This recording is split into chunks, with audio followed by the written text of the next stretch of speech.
Hola navegantes, yo soy Maggie y les doy la bienvenida al primer viaje por el mes de marzo.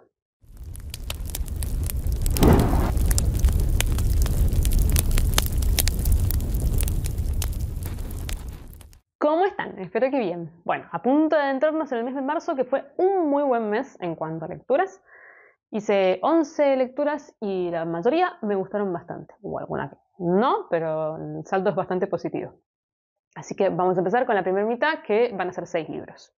El primer libro que terminé fue un hallazgo, porque fue gracias a mi querido José de Libros en el Fin del Mundo, que me lo mandó de forma digital, porque si no, ni me hubiera enterado ni que existe esta editorial, ni esta autora, ni nada por el estilo. Que es el caso de Pan de Azúcar, de la escritora singapurense Bali Kaur Jaswal. Yo hablé de este libro en Ediciones que Engañan. No hablé particularmente del libro, sino de la edición, porque bueno, Amok, que es la editorial, tiene unas ediciones muy feas. Son todas ediciones que parecen libros juveniles, por el estilo de dibujo, bueno, de tapa que presentan. Y que realmente si yo hubiera visto esto en una librería hubiera pensado que era una novela juvenil y nada más lejos de la realidad. Además, la otra curiosidad es la editorial Amok, que es una editorial extravagante porque se dedican exclusivamente al sudeste de Asia. Pero además de una forma muy rara, porque lo hacen como con fin turístico. Entonces, todas sus publicaciones, que son de ficción y no ficción, están abocadas a que vos conozcas esa región y que quieras ir y viajar. Por ejemplo, tienen libros específicos de recetas de cocina de esa zona. Bueno, es una cosa extraña la editorial. Y lo que tiene de interesante justamente es que conoces autores que no hubieras conocido de otra forma y zonas y lugares que no conoces, que no es muy común dentro de la literatura o que es dentro de la literatura occidental, vamos a decirlo de esa forma. Y bueno, en el caso de Pan de Azúcar, es la historia de una niña. Bueno, es un poco autobiográfico porque la autora es singapurense, pero religiosamente es punjabi. Y además su padre era diplomático, así que vivió en distintos lugares del mundo, vivió en Japón, en Australia, en Estados Unidos, entonces es bastante multicultural. Y la niña esta, el protagonista, es como es ella, también es punjabi y tiene una mirada bastante particular de Singapur, que ya de por sí es bastante raro, porque su grupo, digamos, étnico es muy pequeño. Entonces, además religiosamente tienen unas costumbres como muy antiguas y bueno, eh, vive el mundo de una forma distinta. Esta mirada es interesante también porque se contrasta con la mirada de la madre. El relato está dividido en partes en que lo narra esta niña y partes en que narra la madre de esta niña, pero no como madre, sino como adolescente, ¿sí? Entonces lo que hace es comparar edades más o menos aproximadas, pero con 30 años de diferencia entre sí, y cómo Singapur fue evolucionando, no solamente como urbe, como ciudad, sino también culturalmente, socialmente, y muchas cosas, digamos que de negativas en la sociedad de la década del 70, bueno, van transmutando y van cambiando y van yendo para mejor. Sobre todo con respecto a la multiculturalidad, que parece que es una de las características de Singapur, que, bueno, conviven muchas razas, pero también religiones diferentes, y entonces en un principio eso fue algo un poco problemático, pero después empezaron a ir por el camino de la tolerancia. Si bien es cierto que de todas maneras hay mucho clasismo, mucha diferencia entre, por ejemplo, los europeos que viven en Singapur frente a los hindúes, bueno, y etcétera, a los negros, como les llaman. Es muy, muy interesante el libro, porque claro, te habla de Singapur, que para mí es lo más distante que existe en la vida, y que no tenía idea de ni cómo se vivía, ni cuál era la cultura, ni las reglas sociales, y todo te lo cuenta. Además te lo cuenta de forma muy amena, porque el relato, digamos, es interesante, se hace fácil de leer, está muy bien escrito, pero realmente ahonda mucho en lo que es la sociedad y también, por supuesto, en la crítica social que hay de fondo con respecto a esa sociedad. El racismo, el patriarcado, etcétera, etcétera. Así que bueno, me gustó bastante. Es un poco predecible en algunas cosas, sobre todo en los golpes dramáticos, y por supuesto tiene una historia que en este momento podría decirse que es un poco cliché, porque tiene que ver justamente con las mujeres y el sometimiento de las mujeres, bueno, en este caso sobre todo a través de la religión, que bueno, que se ha leído en otros muchos libros, pero el contexto no es cliché, justamente, y eso es lo que a mí lo hizo entretenido realmente. El siguiente libro que terminé durante marzo fue Hombres de Armas, de mi maravilloso Terry Pratchett. Este es el Mundo Disco 15 y es el segundo de la saga de la Guardia. Yo ya he comentado que la saga de la Guardia para mí es de lo mejor que hay en el Mundo Disco.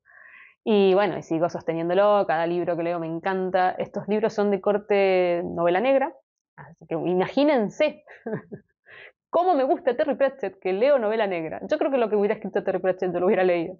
Pero es que realmente está muy bien hecho. O sea, los casos que tratan cada uno de los libros de la Guardia son interesantísimos y además no te ves venir los finales, los desarrollos están perfectamente hechos, los desenlaces son geniales y además son interesantes, son historias interesantes. O sea, más allá de la crítica social, que siempre está presente, y del sarcasmo y etcétera, bueno, la historia de por sí está muy bien hecha. Y en el caso, digamos, de La Guardia, si bien él es crítico en todos sus libros, por ejemplo, tiene libros en que su crítica es más humanista, ¿no?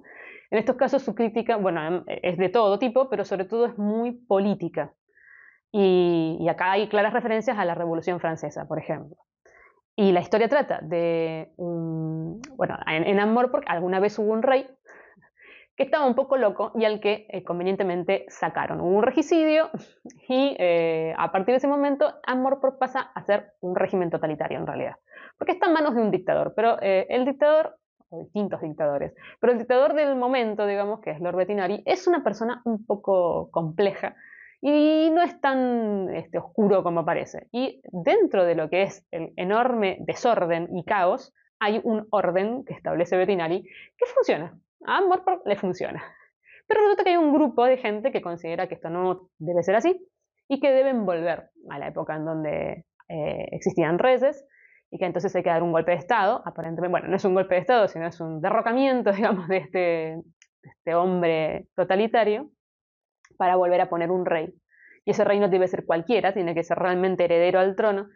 Entonces ahí, bueno, hay una mezcla entre la parodia a las famosas Camino del Héroe, digamos, y etcétera. Y bueno, y el desenlace, o sea, todo lo que habla justamente en el medio sobre crítica política social, que es espectacular, y el desenlace de esta especie de novela negra que es buenísimo, pero buenísimo. Además, siempre aclaro yo que Pratchett no es fácil de leer, en el sentido de que hay que prestar mucha atención. Él siempre estructura a través de novelas corales sus historias, entonces, en el caso, digamos, de La Guardia son muchos los personajes, muchos, y no te pone qué personaje es el que está hablando. O sea, este libro no es, ninguno de los libros de Pratchett está dividido en capítulos, sino que son como momentos en que termina un párrafo, una zona larga, hay un párrafo como un vacío grande, un espacio grande, y viene otra parte.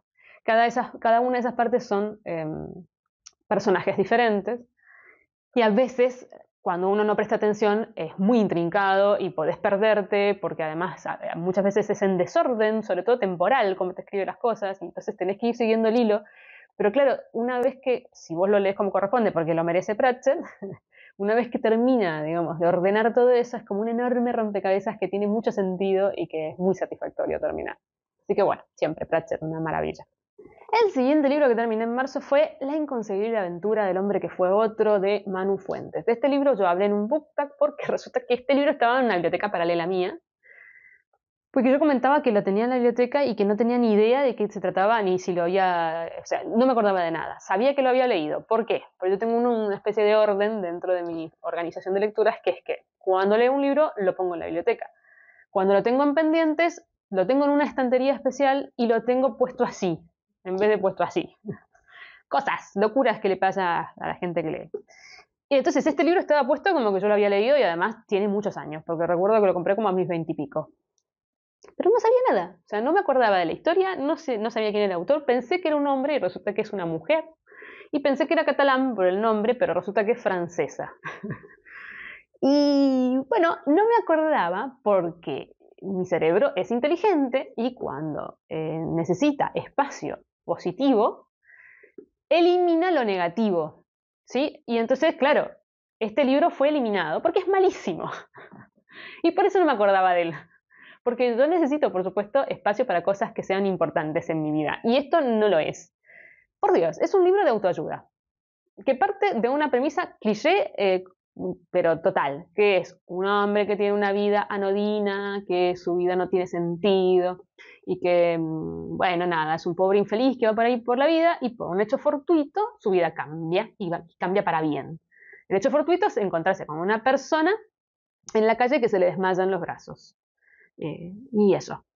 Y después lo que sucede a partir de ahí es un absurdo detrás de otro que no tiene ningún sentido, que es ridículo, que además no profundiza en absolutamente nada y que realmente es un libro en donde claramente está la autora diciéndote, mira, con manzanitas te explico que tenés que vivir así para sentirte mejor. Es terrible. Además encima está plagado de citas literarias, que llega un punto en que vos la querés matar, porque te pudre, porque además no tienen nada que ver con nada y porque además no te aportan nada a la historia estúpida que te está contando, porque es una historia estúpida cuerda. Cada uno de los capítulos ingresa con una cita literaria, alguna, X que se le ocurrió a la que escribía, que a veces tiene relación, a veces no, y después dentro del mismo capítulo hay un montón de referencias literarias y es un esnobismo. O sea, no necesitamos saber todo lo que leíste en tu vida, ni que nos cuentes y nos muestres todo lo que sabes, porque no tiene sentido a lo que estás relatando. No me aporta nada. Pero bueno, en fin. Lo más gracioso, y para darle más INRI a esta historia, después estuve investigando, resulta que esta señora era enfermera. Y en su vejez, como había visto tanto sufrimiento a lo largo de su carrera, decidió escribir libros para ayudar a la gente a vivir mejor. Y solo escribió 2, y menos mal, porque no nos hace sentir mejor. Cuando vos lees estos libros no te sentís mejor, te sentís un poco peor con la vida. Entonces, en fin, el libro, la historia, digamos, realmente no tiene ningún sentido y es una concatenación de hechos, cada uno más absurdo que el anterior, que llega a un punto que se hace una bola de nieve que no sabe cómo terminar y, por supuesto, lo termina, pero ridículo es decir poco. O sea, es que es para darle un premio a la señora. El siguiente libro que terminé en marzo, por suerte, compensó el anterior y fue gracias a una recomendación de ustedes, en este caso de Ángel Roca, que se pronuncia Ángel. Cada vez que yo diga Ángel, porque va a pasar muchas veces, no solamente en esta parte, sino en la que sigue, ustedes cambien el chip en su cabeza y escuchen Ángel. que tiene una cuenta en Instagram, obviamente de reseñas literarias, que es El Prado Literario, que voy a estar dejando ahí en la cajita de información. Y esto fue muy, muy cómico y muy raro porque en realidad él me mandó un mensaje por privado, me dijo, mira, yo hace mucho que te sigo eh, y resulta que estoy leyendo un libro y creo que este libro es para vos y además es como que te tengo en mi cabeza haciendo la reseña del libro o diciendo, emitiendo opinión sobre el libro. Y es una cosa muy curiosa. Y la verdad que sí lo es, espero que no le pase a todo el mundo esto. Espero que ustedes que me están viendo no les suceda de que yo estoy como una cucaracha ahí adentro de su cabeza, porque bueno, es preocupante, me voy a empezar a sentir mal. Pero bueno, me recomendó La maleta, del escritor ruso barra estadounidense Sergei Dovlatov. Y resulta que yo de este autor había leído otro libro que es La extranjera, hacía bastante tiempo, y me había gustado, no tenía un recuerdo así de que me hubiera encantado, pero me había parecido gracioso y que estaba bien. Así que dije, bueno, nada, tengo que ver por qué yo estoy en la cabeza de esta persona diciéndole que me parece el libro. Y realmente tenía razón en el sentido de que me iba a gustar y el por qué, porque después, bueno, estuvimos charlando, por supuesto. Pues un libro que me gustó mucho, que es autoficción. Y vamos a recalcarlo de la ficción, porque hay momentos en que vos decís, esto no le puede pasar a esta persona. Está basado en su vida, por supuesto, y en el momento este autor era periodista y fue echado de la URSS porque, bueno, iba en contra del régimen y se exilió, digamos, y se fue a vivir a Estados Unidos. Y bueno, esta historia parte, este libro de cuentos, parte del momento en que él se va justamente a Estados Unidos y en una maleta pone lo poco que tiene de su vida para partir. Esa maleta la deja después perdida por ahí, no le dan nunca más importancia, hasta que, varios años después, uno de sus hijos, revolviendo en el placar, la encuentra, abre la maleta y le pregunta al padre, ¿y esto qué es? Y entonces cada cuento, o cada relato, digamos, de este libro, es un elemento de la maleta y cómo es que ese elemento llegó ahí o a su vida. Está muy bien. Realmente además muy original, digamos, esta manera de estructurar, porque además obviamente todos los relatos están relacionados entre sí, porque es su vida, pero además con un cinismo, con un humor, con una crítica a veces sutil y a veces, pero nada, pero en la cara, del régimen ruso, de la URSS pasada la Segunda Guerra Mundial, de la vida de la pobre gente que tuvo que no estaba, digamos, a favor del régimen y que tuvo que convivir con eso. Y bueno, también un poco de su propia vida, que es una vida muy desahuciada. Es una persona que tiene muchos claroscuros, que es un personaje complejo o una persona compleja, que no siempre hace las cosas como corresponde y que también se le da eh, una, una riqueza, digamos, a lo que estás leyendo particular. Y la verdad que me gustó muchísimo. Además, cada una de las historias, digamos, de cómo es que esos elementos llegan a su vida son súper originales y entretenidísimas, ¿no? Y hay momentos en donde vos decís, esto ¿cuánto tiene de verdad? No puede ser que le hayan pasado ciertas cosas. Y bueno, me encantó realmente. Me hizo acordar un poco al estilo de Raval, en el sentido de que son estos autores que se enfocan, digamos, en el underground, o sea, en lo que nadie quiere ver, en ese mundo, digamos, de las tinieblas, de los desahuciados, de los miserables, de la gente que no tiene nada ni que perder ni que ganar, pero al mismo tiempo, bueno, siguen viviendo porque hay que vivir, ¿no? Y que también puede haber belleza en eso. Entonces es una mezcla, digamos, muy interesante de muchos contrastes. Me encantó. Gracias, Ángel, nuevamente. Ya sabes, porque lo hemos charlado un montón de veces, pero bueno, te agradezco ahora en vivo. El siguiente libro que terminé fue Camino de Sangre. Un libro escrito a dos manos por Cesare Pavese y Bianca Garuffi. Este libro, bueno, creo que es una de las mejores lecturas del mes de marzo. Es muy curioso en cuanto a que está escrito por dos personas, pero también cómo se encontró, porque este libro fue encontrado por Calvino de casualidad. Era un manuscrito, lo leyó, le pareció que había que publicarlo y tenía razón. Ya había muerto Cesare Pavese. Y bueno, me pareció un libro increíble. Increíble desde muchos puntos de vista. Primero es porque la historia que trata y que cuenta es terrible y está maravillosamente contada. Y está protagonizada por una pareja, digamos, un hombre y una mujer, cuyos capítulos están alternados. Los capítulos que pertenecen al hombre los escribe Cesare Pavese, los que pertenecen a la mujer los escribe Bianca Garuffi. Y cada capítulo, digamos, te va mostrando una mirada sobre una misma situación.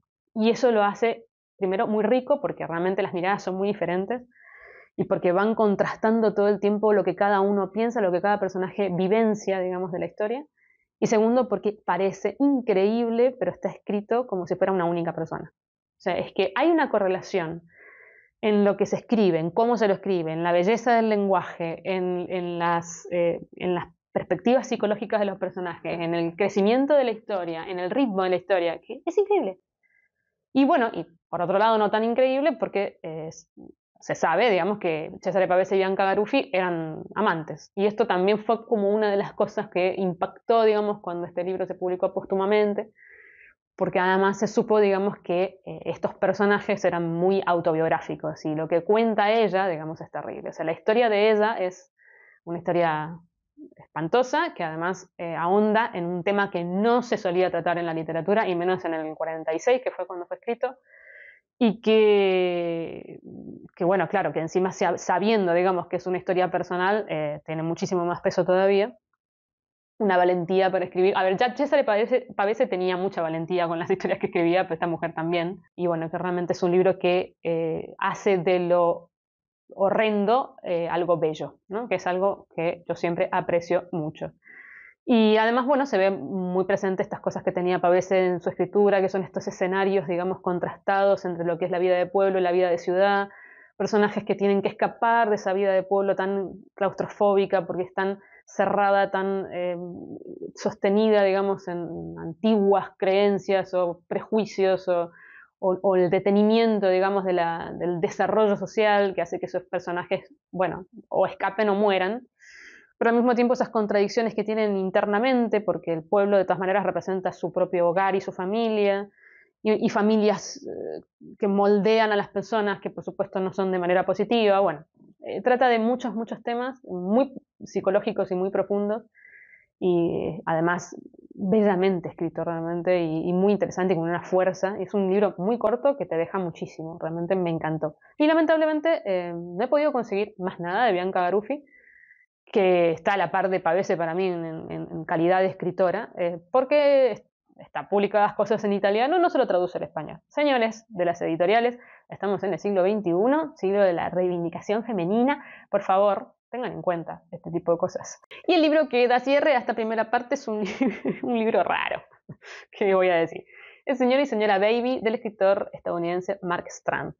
Este libro, yo también lo comenté en un BookTok, fue una recomendación de mi librero, al cual le tengo mucha confianza porque tiene, bueno, vastas lecturas, digamos, se lee muchísimo y hemos coincidido muchas veces con lo que nos gusta, pero en este caso, bueno, como suele suceder con las recomendaciones y las subjetividades, no hemos coincidido. Es un libro muy extraño, de un escritor que en realidad es poeta, y es un poeta laureado además, y que lo único que escribió de relatos fue esto, lo que está publicado acá, y los escribió en una época de un parón en donde no podía escribir más poesía. Y él mismo decía que el género del cuento no era su género, es que se sentía incómodo escribiendo. Y sí, señoras, sí, señores, no solamente él se sentía incómodo escribiéndolo, uno se siente incómodo leyéndolo. Porque son cuentos muy surrealistas, yo con el surrealismo no me debo bien, o tengo mi amor-odio, digamos, que no tienen sentido ninguno. O sea, que uno está todo el tiempo con la sensación de ¿qué estoy leyendo? ¿Para qué estoy leyendo esto? Que están bellamente escritos, que sus analogías, sus metáforas, sus imágenes son hermosas, porque es poeta y se nota, pero que después, detrás de eso, o sea, acá lo importante es el cómo lo escribe, ¿no? Pero no el para qué.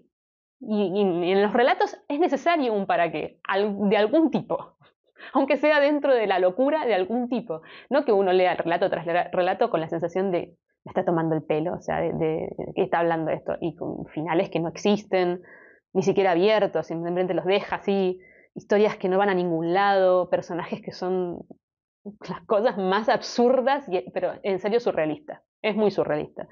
Bueno, nada, no es un libro para mí.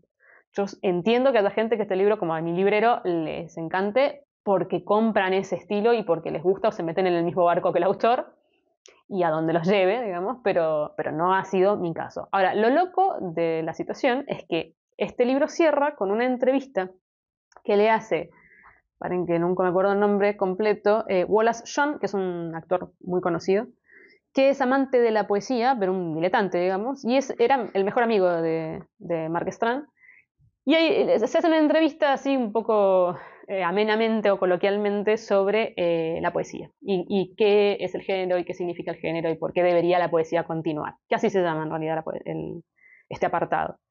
Y es maravilloso, pero es que las ideas de Mark Strand, cómo las expresa, qué es lo que piensa y reflexiona con respecto a la poesía. Justamente el por qué pasa esto de que a muchas personas no nos gusta leer poesía o nos incomoda leer poesía. Y la interpretación de por qué pasa esto. Es que no tiene desperdicio la entrevista. Es una maravilla. Así que bueno, ahí te das cuenta que indudablemente él escribió estos cuentos así incoherentes porque quiso, ¿no? Porque él era una poesora coherente en sus pensamientos. ¿Qué les puedo decir? Que se larguen a hacer la experiencia. Y después me cuentan. Si alguien leyó este libro, cuénteme qué le pasó. Bueno, y hasta acá llegamos con la primera parte del mes de marzo. Espero que les haya interesado. Y por supuesto que me comenten si han leído alguno de estos libros. Bueno, sus opiniones. Nos estamos viendo en el próximo viaje.